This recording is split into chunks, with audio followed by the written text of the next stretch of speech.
Hello and welcome back to another EDH deck tech video.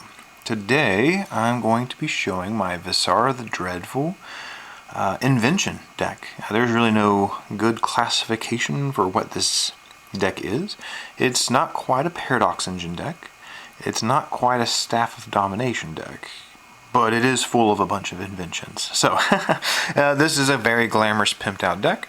The main goal of the deck is to generate a bunch of black mana and then drain life somebody out of the game. But the deck is full of a bunch of good stuff and a very high volume of artifacts. It also has things like a Bitter Blossom / Contamination Lock. So it's somewhere between good stuff and combo and not quite all the way in one direction. I love Visara. I actually have a passion for all the old Onslaught legendaries. Obviously I still have a Rorik's Bladewing deck. Everyone knows about Arcanas, blah blah blah. But Visara is one of my favorites. She is essentially a winged Gorgon. You can barely see it in the original artwork here, but those are actually wings in the background. She does have, of course, from the Vault copy, which shows off much more cleavage. But Visara here is a 6 mana 5/5 flyer. She just says tap to destroy a creature and it can't be regenerated. And of course, as I said, there's a Paradox Engine in the deck, so she can usually go off and murk a whole bunch of things on one turn. But let's stick her over here, and I will go through the deck as we can. The deck has a handful of creatures, not a bunch. Some of them are very awkwardly mana costed. So again, there's a contamination in the deck. We may have to sacrifice some stuff. Hangerback Walker. Again, this is also a big mana deck. Hangerback Walker can be very big in this deck. He is also a 0 mana spell, so when I Ad Nauseam, he doesn't hurt. And yeah, there's an Ad Nauseam here, so I can draw 5 to 10-ish cards. We have a Burnished Heart because we like Cabal Coffers to work, and we need all the swamps we can get. Same with Solemn. Crypt Gas is one of many mana doublers in the deck, as is Nurkana Revenant. And we have a Disciple Bolus for some draw and recursion. The deck does tend to hurt itself with a lot of pain, so gaining a little bit of life off of one of our creatures does help. And the draw is more important. We have Magus of the Coffers. This is essentially the main combo the deck tries with the Staff of Domination. When I get the staff, I will show that to you. But in short, this is a 5 mana 4/4 that is Cabal Coffers. It is a 2 mana tap. You get black mana per your swamps. So if you had a specific threshold of swamps and the ability to untap him by just paying mana, you could go infinite black mana. That's the point. We have Sidisi as one of many tutors in the deck. We have a Worm Coil Engine because lifelink is kind of necessary, and we do like having some nice creatures to go off with. Same thing with Duplicant is a good removal, and we have a Noxious Gearhawk for more removal, and Platinum Angel. While this is super casual, the card itself is gorgeous, and this one is one I actually know who opened it up, and I got it off of them, so I wanted to play it. This can mean we can dig real deep with an Ad Nauseam, yes. But unlike Angel's Grace, this one dies to everything. Like it dies to a Flame Slash, or a Char, or like a Naturalize, or anything really. But she's here because she's pretty, and someone specifically I know opened it. Next, let's go through the spells. This is actually how the deck tries to win. We want to generate infinite black mana, or a grotesque amount of black mana, and then cast something like this to drain life, just to kill an opponent. Then we could also do Torment of Hailfire. The other alternative would be like Exsanguinate, which Torment, in my opinion, replaced because Exsanguinate, it's had its time, and many years of that being the generic mono-black finisher. We have some rituals to help us get there. Again, there's a Paradox Engine in the deck and an ability to draw a lot of cards, so we need some small spells to help us build up to that effect. Same thing with the Cabal Ritual. We have a Yogg Wind because, again, we just want to... This is somewhere in between a combo deck and a good stuff deck, and something like this can help us recur a bunch of stupid stuff to build up to a combo. Specifically, this can also recur a Cabal Coffers if Cabal Coffers is blown up. We have a nice selection of spot removal for early game since our deck is a little clunky in the first few turns. And Melissa's Affliction is a pet card there. I unfortunately have probably too many non-black kill cards in here. I need more generic kill cards. We have a few wipes in Toxic Deluge and Damnation, and a few small cantrips, and well, not cantrips, Night's Whisper and Sign in Blood and Read the Bones. And we have Odd Nods.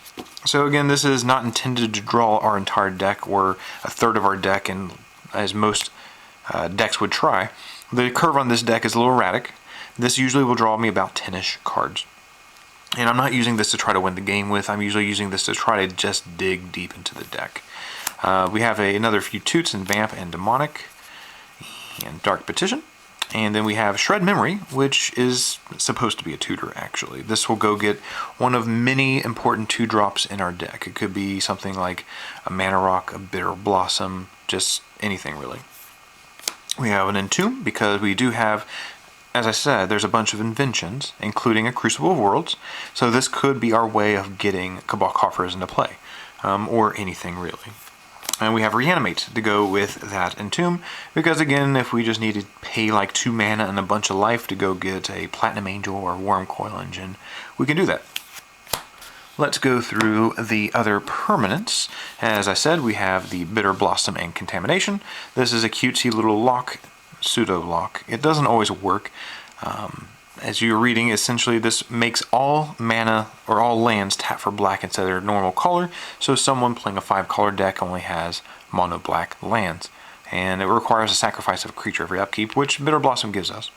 Now this fails, of course, against other mono black decks, or someone who's played out Mana Rocks like a Gilded Lotus or a Mox Diamond. So this is not an I win card. This is usually the eye rolling, you're a douchebag, kill him first, or gang up against you cards. And again, the Hangerback Walker is actually very good with this one too. And now we have a Necropotence, just like the Odd Nas. This is kind of here just to help us draw a bunch of cards as fast as possible. And then we have my favorite Liliana. Again, it gets me a swamp. Of course, having your swamps trap for 4 is very nice. And there's not a lot of removal in the deck to guarantee that's going to happen, but the ability to just keep getting swamps every turn is a fantastic effect. Let's go through probably the biggest chunk of the deck is artifacts. As you saw, there's a bunch of artifact creatures. There's more here. Map is intended to get Cabal Coffers. It could also get a utility land if Coffers is already found, like the Urborg or Deserted Temple to go with it, or even a Strip Mine or Wasteland to go with the Crucible of Worlds. We have a Lotus Petal for a little bit of ritual, a Wayfarer's Ball to get more swamps, more ritual, or just the fast mana you would expect to see in a combo deck, but again, this is not a combo deck, and it's kind of hard to describe this because yes, the deck can combo, but it's not designed to do that excessively fast. So yeah, it has all this stupid fast mana, and this one works, of course, all the fast mana rocks like these do work really well with a Paradox Engine. Chromatic Lantern is actually pretty bad. There was for a while a Lake of the Dead in here. I don't even think that's still in here. But things like this are not necessary in a monocolor deck. This is here because it's an invention. This really could be anything else. It could be like a Cold Steel Heart or a Dark Steel Ingot. But it's in here because it's an invention. We have the Extraplanar Lens for more mana doubling. And Gauntlet and Cage Sun for more mana doubling. We have a few ways of equipping up Visara or some of our other creatures. We have the Greaves and the Sword, so we can untap our mana and keep going. Another Sword to get more swamps into play. The Boots to go with the Greaves, I don't know why it's out of order. The Helm to give Visara Hexproof. And there's the Staff of Domination. Let's get that Magus back here real quick. So, this is kind of the only way the deck can just go infinitely combo-rific. Again, Magus requires 2 mana and tap to get black for each swamp I control. And Staff of Domination can pay 3 to untap a creature, and 1 to then untap the staff, essentially requiring 6 mana total to make an infinite loop. That doesn't generate infinite mana, we have to have 1 more mana to then net a gain. So if we had 7 swamps in play, we can then pay 2, activate this, get 7 mana, use 1 or 3 to untap if necessary, or 1 to untap and 3 to untap him. And we can just keep on going, making infinite black mana. If that works, then we can just do that and then draw our entire deck with the last ability, or gain infinite life with the second ability.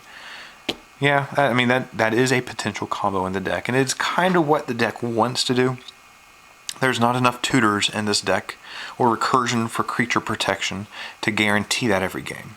Specifically, like I did not want to make this into a hardcore combo deck, but that is kind of one of the goals the deck takes. We have 1000-Year Elixir. This is here just to give Visara or the Magus haste, essentially. They're using their tap ability immediately. Okay. We have Sculpting Steel, so we can double up on one of those mana doublers. We have Crucible of Worlds. Again, Cabal Coffers likes to get blown up. This is a perfect way to get Cabal Coffers back. We also have a Strip Mine and a Wasteland in the deck. So when there's just one opponent, we can try to just blow out their lands. We have an O Stone, which luckily got a reprint. And we have the Oh So Lucky Paradox Engine. This goes... Essentially, it's not, again, the goal of the deck. If you want to see a good Paradox Engine deck, then check out my Gwendolyn deck. Or, if you're familiar with my channel, I have a brand new Nezahal Paradox deck coming up soon. But I mean, yeah, this can be used if I'm casting spells to untap Magus of the Coffers. Or Visara the Dreadful, so I can start killing a bunch of stupid shit. Or, you know, a giant stack of mana rocks that this has, so I can just keep generating mana off of small cantrips like the Sign in Blood and shit like that. But yeah, Paradox Engine is kind of a dumb card. It just... yeah. And finally we have Planar Portal. This is another way of kind of just cheating something straight into play, like the Paradox Engine or the Magus or whatever part we need. The deck tends to generate an absurd amount of mana if it's left alone, and something like this can come out and activate. And if Paradox Engine and if even this is in play, and I put something dumb in play and I cast something from my hand to untap it, I can very quickly sequence through my entire deck and start putting all the valuable permanents in play, like mana doublers. Then I'll just try to tutor up some kind of draw effect so I can keep untapping and going nuts. But yeah, there are 37 lands total in the deck, 7 non-basics, and then 30 swamps. We have obviously the Coffers. To go with Coffers, we have Urborg. This turns all my non-basics into swamps to help count for Coffers. We have Deserted Temples, so we can untap the Coffers and make more. We could have, of course, a Vesuva and a Thespian Stage to make copies of Cabal Coffers. I just have a tendency, in my group, Cabal Coffers likes to get blown up, like ASAP. It's very hard to make a copy of Cabal Coffers, spending the turn, essentially having a come to play tap land or activating Thespian Stage and people just blowing you out. It's difficult to do that in a more competitive environment. Not saying this deck is competitive, of course. As you're seeing, this deck it had the potential, if I did not just plug all the stupid inventions in here, to make it pretty. We have Myriad Landscape to help increase the volume of swamps in play, Ancient Tomb for some ritual ramp, and, just ramp. Strip Mine and Wasteland to go with a Crucible.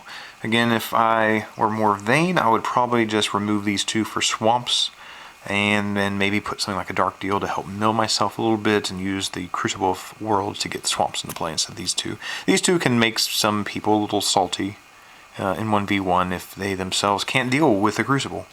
Then we have all these promo swamps, the Urza's promo swamps. But yeah, this here is my Visara the Dreadful deck. I love the Visara. I love Gorgons. I've tried to do her in a few different ways, Gorgon Tribal, and I've done Damia in Gorgon Tribal, and the Sisters in Gorgon Tribal. And I don't really like all of the Gorgons, but I've had a passion for Visara. I just always enjoyed her, even in like casual 60-card Reanimator decks back in like 2005-ish. Yeah. This is my good stuff / Paradox / combo-ish mono black deck. Again, if you're looking for Paradox Engine focused decks, there are better ways to do this. And if you're looking for a specifically good mono black good stuff deck, there are better ways to do that. But yeah, I'm always open to any feedback or ideas. Definitely let me know.